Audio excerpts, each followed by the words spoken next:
Merci de votre fidélité à Télésud et bienvenue dans cette édition de l'entretien du jour dans laquelle nous parlerons de Guinée-Conakry avec Rachid Ndiaye, conseiller spécial chargé de la communication et de la prospective du président guinéen Alpha Condé. Bonjour. Bonjour. Est-ce que c'est facile aujourd'hui de porter la parole d'Alpha Condé? Oui, c'est pas plus difficile qu'ailleurs, puisqu'il y a un fond, il y a une réalité derrière, une réalité politique, il y a un engagement. Il y a une politique qui se met en route, donc je crois que c'est quand même un avantage. D'accord, mais l'opposition ne l'entend pas de cette oreille, hein. Elle est tout à fait en désaccord avec le président Condé quant à la date des législatives, en désaccord par rapport à la manière dont le fichier électoral est aujourd'hui traité.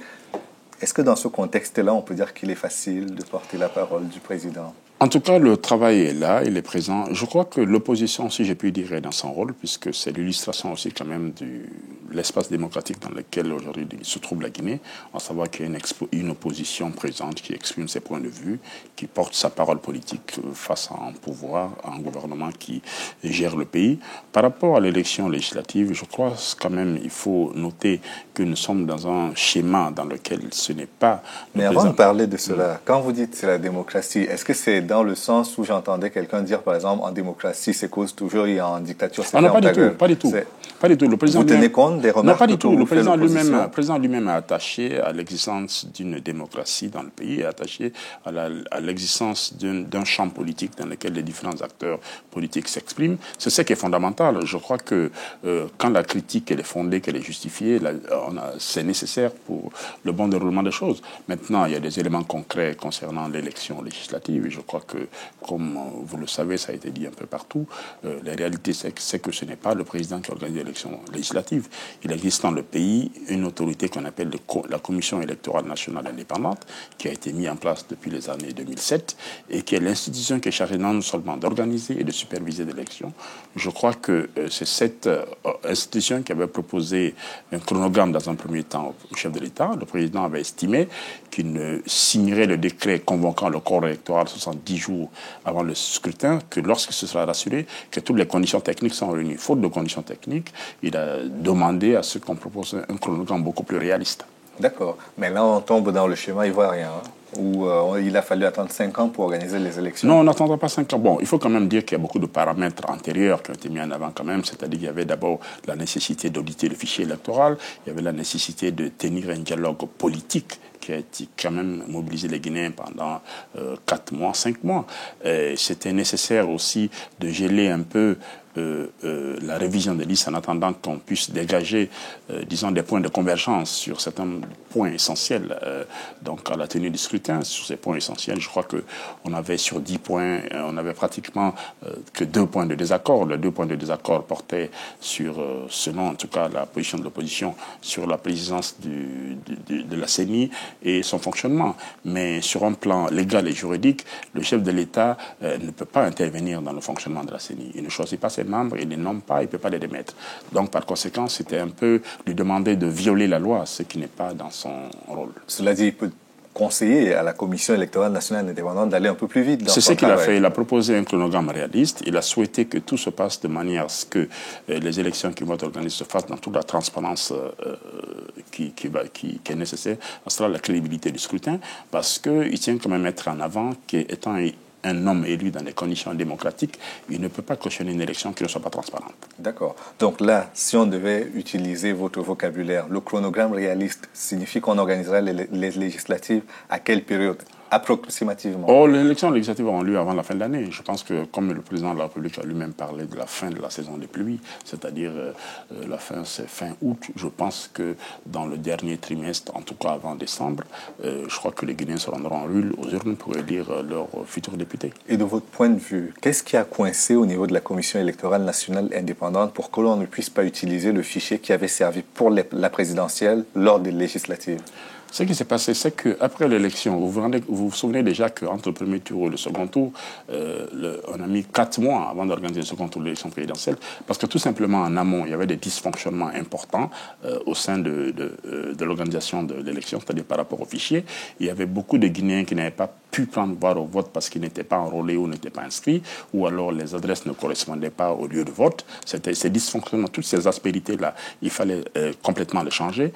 Et en même temps, il y avait quand même pratiquement 2 millions de Guinéens qui n'étaient pas présents sur la liste. Alors, si vous voulez, schématiquement, le fichier de l'élection présidentielle comportait en gros 3 800 000 électeurs, alors que le fichier global concernant la population en âge de voter tourne autour de 6 millions. Donc, il fallait corriger ces aspérités-là. Et les 2 millions manquants, personne ne détermine pour quel candidat ils vont voter, mais c'était important pour que tous les Guinéens puissent exercer leur droit de vote. C'est ça un petit peu... Bon, il faut aussi noter que c'est la première fois qu'il y a des élections libres, concurrentielles, donc par conséquent, tout ne peut pas être parfait au départ. D'accord. Donc pour la présidentielle, on pouvait être imparfait. Pour les législatives, interdiction d'être imparfait. Voilà, on essaie de donner le maximum de chances pour à la fois pour que chacun puisse voter, pour l'enrôlement, pour que la représentativité des choix soit tout à fait totale, et en même temps pour qu'il n'y ait pas d'incident de nature à relativiser, disons, les résultats de ce scrutin. D'accord. Le président Condé faisait partie des 4 présidents que le président Obama avait reçus pour apporter son soutien aux démocraties naissantes en Afrique. On a même parlé d'année zéro de la démocratie en Guinée. Est-ce qu'aujourd'hui, il garde cette stature de président démocratiquement élu et exerçant démocratiquement son mandat? Tout à fait. Sa légitimité n'est contestée ni en interne ni sur le plan externe. Je crois que le message du président est assez clair. C'est, disons, œuvrer en faveur d'une Guinée moderne, unie, fraternelle et solidaire, en même temps avec des grands enjeux de la lutte contre la pauvreté et pour un nouveau développement du pays. Tous ces enjeux-là sont aujourd'hui importants pour lui. Je crois que si vous avez l'occasion de visiter Conakry, vous verrez la liberté de la presse qu'il y a, vous verrez de quelle manière le président lui-même fait l'objet de critiques assez sévères de la presse privée d'opposition, de cette presse privée en général et aussi une presse d'opposition. Je crois qu'il a souhaité que tous ces médias s'expriment à la fois dans un esprit critique et dans un esprit de responsabilité. En étant dans l'exécutif la seule personne véritablement investie du pouvoir populaire, est-ce qu'il ne se donne pas de super pouvoir, comme par exemple dans cette affaire où un contrat a été annulé, je pense à l'affaire Getman notamment, a été annulé par décret présidentiel?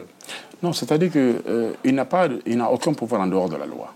Le président de la République n'exerce que le pouvoir que lui confère la loi. Notamment celui d'annuler un contrat? Je crois que dans un acte de souveraineté, je crois que dans un pays, il est tout à fait possible, quand on observe tout ce qui a eu lieu en Guinée avant, comme contrat léonin, c'est-à-dire j'entends par là des contrats qui ont lésé l'État, on ne peut pas estimer qu'un gouvernement n'a pas la latitude d'examiner d'autres formes de partenariat sur le plan économique et social.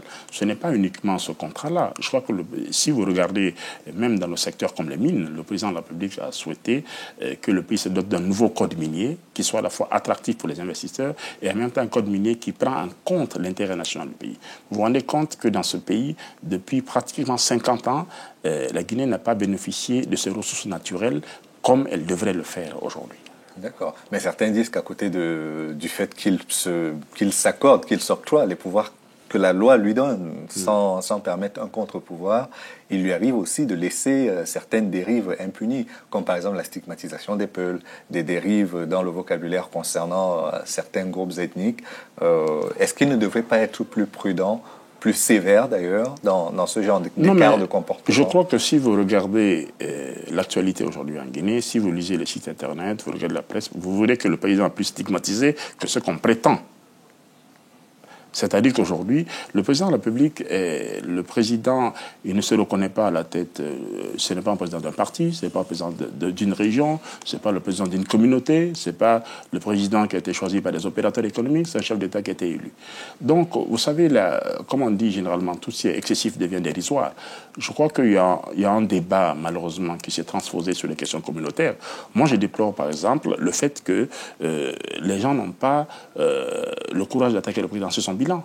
Qu'on lui pose la question, qu'est-ce que vous avez fait en 15 mois? Vous verrez les résultats qui ont été posés sur le terrain. C'est un peu beaucoup plus anodin de considérer que oui, on a enlevé tel fonctionnaire parce qu'il est originaire de telle région pour d'autres. En même temps, ceux qui disent ça quand un fonctionnaire d'une région qui leur semble importante arrive, ça n'est jamais signalé. Je crois que c'est un faux débat qui divise un peu les Guinéens. Je crois que le plus important aujourd'hui, il y a des vrais enjeux en matière économique, politique et sociale qui mobilisent davantage les Guinéens. Et voir que dans l'adversité, les gens utilisent la seule arme de la communauté ou une arme communautaire, ça fragilise les arguments politiques. Alors qu'il y a un vrai combat politique à mener. D'accord. Là, il rentrera de Rio bientôt, où il a participé au sommet Rio+20. Ce sera probablement l'une des rares visites d'un président guinéen en France. C'est sa famille politique, en gros, hein, qui est oui. Politiquement, bon, il appartient à l'Internationale socialiste, à la gauche, donc il entretient de bonnes relations avec les nouvelles personnalités, parce que les autorités ont un type de relations, les personnalités en ont. Après le sommet de Rio, donc il sera vendredi à Paris, où il sera reçu le lundi 2 juillet par le président François Hollande pour des entretiens concernant à la fois les relations politiques entre les deux pays, contre les questions globales concernant la crise régionale, concernant aussi les problèmes politiques. Hein. Mais le fait qu'il ait dans son entourage un transfuge du Parti socialiste qui a été, je parle de Bernard rappelez-moi, Bernard Kouchner. Le fait qu'il ait Bernard Kouchner dans son entourage ne rend pas cette rencontre un peu improbable? Le problème, c'est qu'ils se sont connus à un moment où il n'était pas dit qu'il allait être le président. Ils se sont connus en 1959. Et il n'était pas dit non plus que Kouchner serait transféré du Parti socialiste. Voilà. Aujourd'hui, il se trouve que... Je crois qu'il y a des relations personnelles qu'il faut tout à fait séparer des relations d'État, des relations de gestion de pouvoir. Je crois que chacun a ses amis, et chacun a ses relations, et leurs relations ne reposent pas sur des considérations politiques. Les relations reposent sur ce lien qu'ils ont eu il y a 50 ans sur un banc de lycée en France, dans les années 50. Donc vous pensez qu'il pourrait venir à l'Élysée avec Bernard Kouchner? Ah non, pas du tout. Pas du tout. Bernard Kouchner n'est pas membre du gouvernement guinéen, c'est pas un officiel guinéen, c'est un ami du président. Ce n'est pas plus que ça. Merci beaucoup Rachid Ndiaye. Nous allons suivre avec beaucoup d'intérêt cette visite du président guinéen. Nous espérons que l'agenda sera également communiqué des différents thèmes. Vous avez une idée des grands sujets qui sont abordés? Les réconciliations après le fameux nom de Sékou Touré à la France? Non, je crois qu'il y a des relations normales entre deux États. Disons que c'est la prise en compte de cette nouvelle politique africaine, d'une nouvelle renaissance africaine, c'est-à-dire un partenariat décomplexé avec l'ancienne métropole, des relations de paix, de stabilité et surtout des échanges sur les thèmes économiques et sociaux. Merci beaucoup Rachid Ndiaye d'être venu. Merci. Et merci à vous d'avoir suivi l'émission jusqu'à son terme. Rendez-vous demain pour une autre édition de l'Obscène Jour. À bientôt.